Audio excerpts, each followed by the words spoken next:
Tom Frey, welcome to Weekend Breakfast. Hi, thanks for having me on. You're about turning people around. You say at the moment we're too focused on the past, we should do a 180 and look at where we're going instead. Yeah, I mean, it's just kind of human nature to be backward looking. We've all personally experienced the past.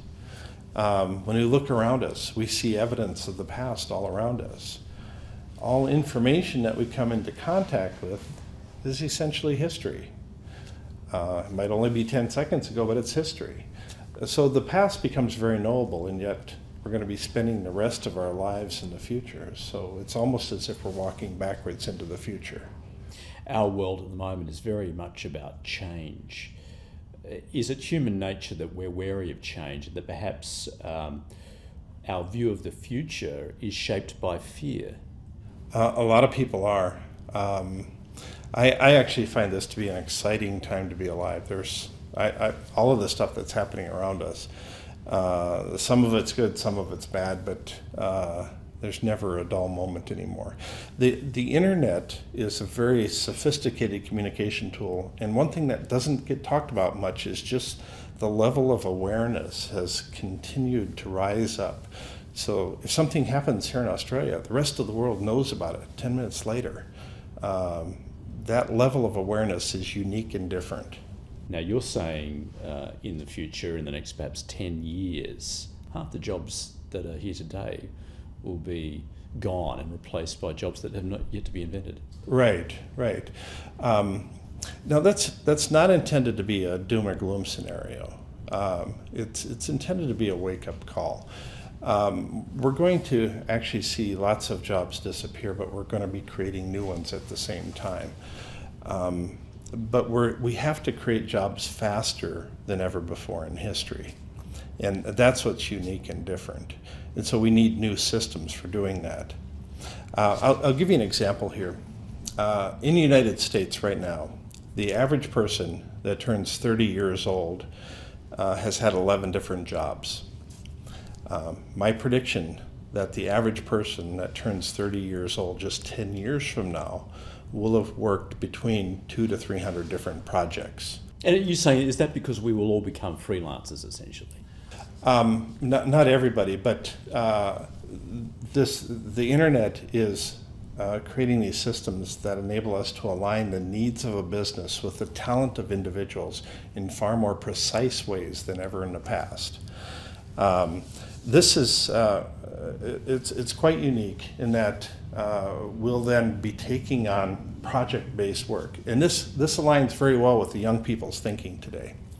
Young people today actually find security in being able to jump from job to job to job. That may be liberating for younger generations. What about older generations, particularly when in Western society the population is aging quite dramatically? Right. This will be the old dogs, new tricks problem that we're going to be wrestling with.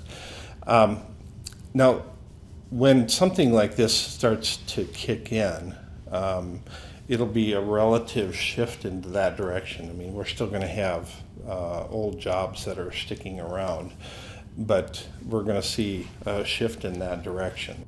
You're talking about the necessity, obviously, to retrain, which may be difficult for older people. What about the way that we learn, the way we educate the population? How is that likely to change? Some of the education stuff that we have in place right now, we're too tied to the past. College education right now is way too expensive and it takes way too long. The amount of information we have coming into our heads is going up at the rate of 2.6% every year. If somebody gave you a series of really tough questions and you had this massive library to find the answers, 20 years ago, to go and find those answers, it could very likely take you 10 hours to find the answers, going through card catalogs and looking at references, and one book leads to another book. It could easily have taken you 10 hours. Today, using a search engine, using a keyboard and a screen, that same search could easily be reduced down to 10 minutes. So from 10 hours to 10 minutes. The next iteration will be what I call the 10-second interface. And again, that interface between this information in our brain, We shorten it, we make it seamless and invisible. And there are people working on this whole science of neurotechnology. So does one necessarily need to be literate to learn? That's a great question. What exactly constitutes literacy? I see literacy evolving. In some of the presentations I do, I love to ask this question of how long will it be before somebody can get a PhD without being literate? The first time I listened to an audiobook, I thought I was cheating. Wow, this is way too easy. But then I thought about, the process of reading is the process of taking characters on a page and turning them into mental concepts and images. Listening to an audiobook, taking sounds and turning them into mental concepts and images, a little different process, but however you get the information in your head really shouldn't matter. So is there a more efficient way than reading to get information in our heads? Yes, probably. I'm not sure we've discovered that yet, though. Tom Frey, thanks very much. Thank you for having me on.